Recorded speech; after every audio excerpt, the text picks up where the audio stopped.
नमस्कार दोस्तों, मैं आपका साथी और दोस्त सोनू शर्मा। आज हमारे 300 से ज्यादा फ्री वीडियोस किसी ना किसी रूप में लोगों की मदद कर रहे हैं और लोगों की जिंदगी में कहीं ना कहीं एक पॉजिटिव चेंज ला रहे हैं। कई भावुक करने वाले मैसेजेस और ईमेल्स जब पढ़ता हूं तो ईश्वर का शुक्रिया अदा करता हूं कि ईश्वर मुझसे न जाने क्या क्या करवा रहा है। यूट्यूब पर आज हमारा परिवार 10 मिलियन से ज्यादा का हो चुका है। अगर आपने अभी भी इस चैनल को सब्सक्राइब नहीं किया है तो इसे सब्सक्राइब जरूर कर दें और बेल आइकन दबा दें। साथियों, आज एक बेहद सीरियस विषय पर वीडियो बना रहा हूं, एक ऐसे टॉपिक पर जो हमेशा से ही सुर्खियों में रहता है। पूरे देश में ये दो शब्द सबसे ज्यादा सुने और बोले जाते हैं, अमीर और गरीब। मैं सबसे पहले आपको यह बता दूं कि यह वीडियो अमीर लोगों और गरीब लोगों के बारे में नहीं है, क्योंकि इस दुनिया में कई ऐसे गरीब लोग हैं जिनका माइंडसेट बेहद अमीर है। वो लोग बस फाइनेंशियली पुअर हैं बिकॉज ऑफ देयर सर्कमस्टांसेस।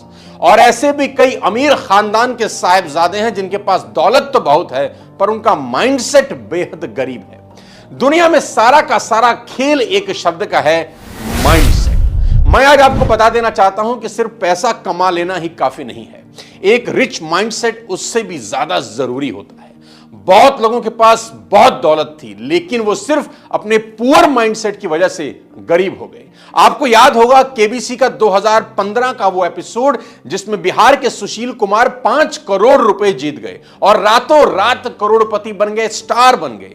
लेकिन अगले कुछ सालों में उनकी हालत फिर से वही हो जाती है या शायद उससे भी ज्यादा खराब। वो बैंक करप्ट हो जाते हैं, इवन अपनी बीवी को तलाक देने तक की नौबत आ जाती है। आज की वीडियो में यह समझना बेहद जरूरी है कि सिर्फ पैसे होने से आप अमीर कभी नहीं होते। आपको रिच माइंडसेट की सबसे ज्यादा जरूरत होती है। आपका माइंडसेट सच में सबसे बड़ा रोल प्ले करता है। रिच माइंडसेट और पुअर माइंडसेट के आज 7 उन टॉपिक्स पर आपसे बात करना चाहता हूं जो किसी अमीर को और अमीर और गरीब को और गरीब बना देते हैं। सबसे पहला कारण जो एक अमीर को अमीर और गरीब को गरीब बना देता है वो है कंटिन्यूअस लर्निंग। मैं रिपीट करता हूं, कंटिन्यूअस लर्निंग। रिच माइंडसेट के लोग लगातार सीखने में विश्वास करते हैं बिकॉज दे अंडरस्टैंड कि वो सब कुछ नहीं जानते पर सबसे कुछ ना कुछ जाना जा सकता है। मैंने अभी बिल गेट्स को रिसेंटली एक बुक पढ़ते हुए देखा है। क्या आप कल्पना कर सकते हैं कि 10,000 करोड़ यूएस डॉलर की नेट वाला एक इंसान को अभी भी लगता है कि बहुत कुछ सीखना बाकी है? और जिस इंसान की बिल गेट्स किताब पढ़ रहे हैं, क्या वो उनसे ज्यादा अमीर होगा? तो जवाब है नहीं। अपने से कम पैसे वाले लोगों से भी आप कुछ ना कुछ जिंदगी में सीख सकते हैं। साथियों, ये अमीर माइंडसेट के लोगों की फिलॉसफी है कि उनका पूरा जीवन सीखने में निकल जाता है। और poor mindset people believe that they know everything. Poor mindset के लोगों को यह लगता है कि वो सब जानते हैं और बाकी लोगों को सुने बिना ही बता देंगे कि वो गलत है। इन लोगों को ना इनसे कामयाब लोग सिखा सकते हैं और कम कामयाब लोग तो बिल्कुल भी नहीं। दूसरी बात मैं आपको बता दूं जो पुअर माइंडसेट और रिच माइंडसेट के लोगों को जुदा करती है और वो है सक्सेस ऑफ अदर्स। जी हां, बहुत इंपॉर्टेंट बात मैं आपसे बताने वाला हूं, success of others. Rich mindset के लोग दूसरों की सफलता पर जश्न मनाते हैं और अक्सर कंपटीशन के लोगों से भी उनकी बेहद तगड़ी दोस्ती होती है। वो जानते हैं कि एक हेल्दी कंपटीशन से ही सबकी प्रोडक्टिविटी बढ़ती है। मैदान के अंदर ब्रायन लारा और Sachin Tendulkar was rivals when they used to play, पर मैदान के बाहर दोनों की क्या शानदार दोस्ती है। अभी मैं बता दूं कि क्रिस्टियानो रोनाल्डो ने अभी हाल में ही एक पोस्ट किया अपने इंस्टा अकाउंट पर कि मेरा बेटा लियोनी मेसी के वीडियोस देखता है, जबकि प्रोफेशनली वो दोनों राइवल्स हैं, अलग अलग टीमों से खेलते हैं। पुअर माइंडसेट के लोगों की फिलॉसफी बिल्कुल अलग है। पुअर माइंडसेट के लोग always feel jealous about the success of others कि इसने ये कैसे कर दिया। उनकी आधी उम्र सिर्फ उनसे कामयाब लोगों की बुराइयां करने में निकल जाती है। तीसरी सबसे इंपॉर्टेंट बात बता दूं जो रिच माइंडसेट के और पुअर माइंडसेट के लोगों को बिल्कुल जुदा करती है, कंफर्ट जोन। साथियों, comfort kills all the dreams.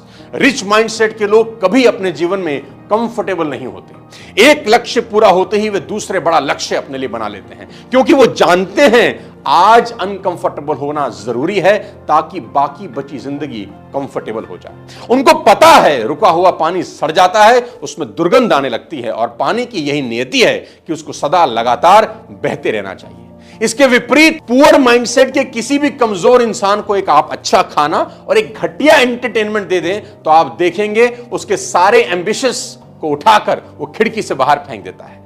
Comfort zone एक ऐसी जगह है जहां सपने जाते हैं और हमेशा के लिए मर जाते हैं। कहते हैं good is the enemy of best, अच्छा बहुत अच्छे का दुश्मन होता है। अगर आप होंडा सिटी से संतुष्ट हो गए तो मर्सिडीज की बात कभी नहीं करेंगे। दोस्तों, कंफर्ट एक ऐसी ड्रग है कि एक बार आप यूज्ड टू हुए, ये हमेशा के लिए आपके लिए एडिक्शन बन जाता है। बात अगर गरीब और अमीर माइंडसेट की चल रही है तो यहां एक किताब जरूर पढ़ें। आपका माइंडसेट पुअर से रिच की तरफ ले जाने में यह मील का पत्थर साबित हो सकती है, और मैं जानता हूं कि हर सफल व्यक्ति ने वो किताब कभी ना कभी अपने जीवन में जरूर पढ़ी है। रॉबर्ट कियोसाकी की रिच डैड पुअर डैड। इसे आप कुको एफएम पर सुन सकते हैं। कुको एफएम इंडिया का लीडिंग ऑडियो शो प्लेटफॉर्म है। साथियों, इसका सब्सक्रिप्शन 399 का है, पर मेरा कोड सोनू50 यूज करके आप इसको 199 में ले सकते हैं। यह ऑफर पहले 500 लोगों के लिए है। लिंक मैं नीचे डिस्क्रिप्शन में दे दूंगा, आप डाउनलोड कर सकते हैं। वापस ले जाता हूं आपको अपने टॉपिक पे और बताता हूं चौथी सबसे इंपॉर्टेंट बात जो रिच माइंडसेट और पुअर माइंडसेट के लोगों को बिल्कुल जुदा करती है। Dreams driven philosophy. जी हां, मैं रिपीट करता हूं, dreams driven philosophy. Rich mindset के लोग ड्रीम्स ड्रिवन होते हैं, वो लगातार अपने सपनों का पीछा करते रहते हैं। मैं अक्सर लोगों से पूछता हूं कि दौलत कमाने की उनकी इच्छा है या इरादा। सुनने में दोनों शब्द एक जैसे लगते हैं। मैं अक्सर लोगों से पूछता हूं कि दौलत कमाने की उनकी इच्छा है या इरादा। सुनने में साथियों दोनों शब्द एक जैसे लगते हैं, पर दोनों में जमीन और आसमान का फर्क है। क्योंकि जब वक्त आपके हिसाब से नहीं होता, जब लाइफ में चैलेंजेस आते हैं तो इच्छाएं मर जाती हैं, इरादे और मजबूत हो जाते हैं। लेकिन पुअर माइंडसेट के लोग सिचुएशंस ड्रिवन होते हैं, ड्रीम्स ड्रिवन नहीं। जब सिचुएशंस इनके हिसाब से होती हैं तो कड़ी मेहनत करते हैं, सपने देखते हैं, बड़ी बड़ी बातें करते हैं, लेकिन जैसे ही जिंदगी ने कोई चुनौती पेश करी, जैसे ही कोई सेटबैक लगा, जैसे ही जरा सी हवा गर्म हुई, जैसे ही जरा सा मौसम बदला, ये भी तुरंत बदल जाते हैं और वापस वहीं लौट जाते हैं जहां से सफर शुरू किया होता है। इनके सपनों को मारने के लिए सिर्फ एक छोटी सी हार ही काफी होती है। बात करता हूं पांचवें सिद्धांत की जो रिच माइंडसेट के लोगों को और पुअर माइंडसेट के लोगों को बिल्कुल भिन्न करती है। साथियों, एक शब्द है big achievements need big time. एक शब्द है big achievements need big time, और दोनों लोगों की फिलॉसफी, रिच माइंडसेट के लोगों की और पुअर माइंडसेट के लोगों की फिलॉसफी इस टॉपिक पे बिल्कुल जुदा है। पुअर माइंडसेट के लोगों को तुरंत सफलता चाहिए होती है। उनके लिए जिंदगी मैगी की तरह 2 मिनट में तैयार होनी चाहिए। वो बात अलग है कि मैगी भी 2 मिनट में तैयार नहीं होती। अगर ऐसा नहीं होता तो वो क्विट कर देते हैं। उनको सब कुछ तुरंत चाहिए, वो समय नहीं देना चाहते। उनका बस चले तो वे अपने बच्चे के लिए भी शायद 9 महीने का वेट करना पसंद नहीं करते। On the other hand, rich mindset के लोगों को ये बात अच्छे से पता होती है कि ताजमहल बनाना है तो 20 साल देने होंगे। They believe that big achievements need big time. यहां पर एक कहानी आपको सुनाना चाहता हूं। एक महिला ने न्यूयॉर्क में पाब्लो पिकासो से मुलाकात करी। पाब्लो पिकासो जो दुनिया के महानतम पेंटर रहे, जैसे ही पाब्लो से वो मिली, वो उनकी बहुत बड़ी फैन थी। उन्होंने पाब्लो को ग्रीट किया, गुड मॉर्निंग बोला और कहा कि सर मैं आपकी बहुत बड़ी फैन हूं, क्या आप मेरे लिए कुछ चित्रकारी कर सकते हैं, क्या मेरे लिए आप कुछ ड्रॉ कर सकते हैं। तो पाब्लो ने कहा व्हाई नॉट। तो वो लेडी भाग के गई, कहीं से एक पेपर और एक पेंसिल ला के दिया। तो पाब्लो पिकासो ने अगले 30 सेकंड में उस लेडी के लिए कुछ स्केच ड्रॉ किया, और देखते ही देखते उसने हूबहू उस लेडी की तस्वीर उस कागज के ऊपर ड्रॉ कर दी और उसको एज अ गिफ्ट उस लेडी को वापस किया और उसको कहा कि मैम ये कम से कम 50 लाख रुपए की है। और उस औरत को विश्वास नहीं हुआ कि कैसे कोई आदमी 30 सेकंड में 50 लाख की पेंटिंग ड्रॉ कर सकता है। वो गई एक ऐसी शॉप पर जहां एंटीक सामान बेचा और खरीदा जाता था, और वहां पर जाके उसने पता किया कि क्या ये पेंटिंग बिक सकती है, क्या ये कागज का पन्ना बिक सकता है। और जैसे ही उस दुकानदार ने उस कागज के पन्ने को देखा, उसने कहा ma'am it's a Pablo Picasso painting, we can give you 50 lakh rupees, हम आपको इसके लिए 50 लाख रुपए दे सकते हैं। The lady was surprised and shocked. उसको हैरान हुई कि ऐसा कैसे हो सकता है, और वो पाब्लो पिकासो से दोबारा मिलना चाहती थी। और उसको पता चला कि 7 दिन के बाद किसी इनॉग्रेशन में वहां पर पाब्लो पिकासो पहुंचने वाले हैं। वहां पर पहुंची, टाइम लिया और देखी, पाब्लो पिकासो से मिली। उसने कहा, सर आपने मुझे पहचाना, 7 दिन पहले मैं आपसे मिली थी, आपने मुझे कुछ पिक्चर ड्राइंग करके दी थी, मेरी ही तस्वीर, वाकई में सर ये 50 लाख की है। तो पाब्लो ने कहा, मैं जानता हूं क्योंकि मैंने ही ड्रॉ करके दी थी। अब उस लेडी ने पाब्लो पिकासो से एक सवाल पूछा। उस लेडी ने कहा, sir I want to learn how to draw a painting worth ₹50 lakh in 30 seconds. I repeat, उस लेडी ने पाब्लो पिकासो से सवाल किया कि sir I want to learn how to draw a painting worth ₹50 lakh in 30 seconds. Pablo replied, और ये reply आप अपने साथ ले जा सकते हैं, और रिच माइंडसेट के लोगों को ये रिप्लाई अच्छे से याद है।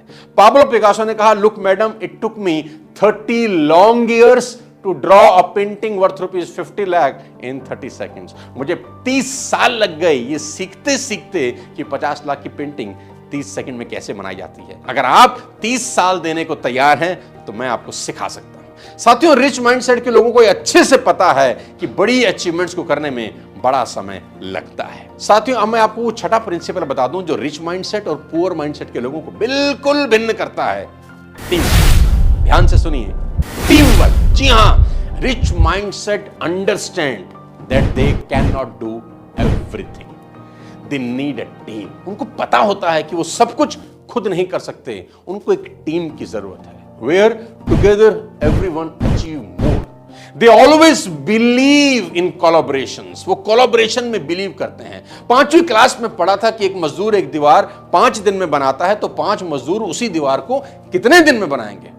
बट ऑब्वियस है, जल्दी बनता है, टीम वर्क काम करता है। मैं आपको एग्जांपल देता हूं। साथियों, मंदिर, गुरुद्वारे, चर्च, मस्जिद देखिए, कभी कभी 2-2, 3-3 साल में शानदार बनकर खड़े हो जाते हैं, क्योंकि वहां लाखों लोगों का कंट्रीब्यूशन होता है। और कभी कभी अपने घर का कमरा बनाना हो तो पूरी जिंदगी निकल जाती है, क्योंकि वहां आप अकेले लगे होते हैं। और पुअर माइंडसेट के लोगों को लगता है कि मुझे बस मेहनत करनी है, मैं सब अकेले कर लूंगा, मुझे किसी की जरूरत नहीं, मैं अकेला सब पर भारी हूं। ऐसे डायलॉग ये बोलता है। साथियों, छोटी मोटी लड़ाइयां आप अकेले जीत सकते हैं, लेकिन अगर युद्ध जीतना हो तो सेना चाहिए, और उसको बोलते हैं टीम वर्क। 7वां सबसे इंपॉर्टेंट सिद्धांत मैं आपको बता दूं जो अमीर को अमीर और गरीब को बेहद गरीब बनाता जा रहा है, और वो है risk taking capabilities.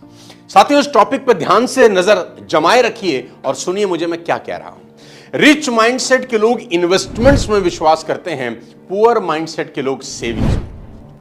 Poor mindset के लोग बोलते हैं लेट्स सेव मनी, और रिच माइंडसेट के लोग बोलते हैं लेट्स मेक मनी। सारा का सारा खेल माइंडसेट का ही है।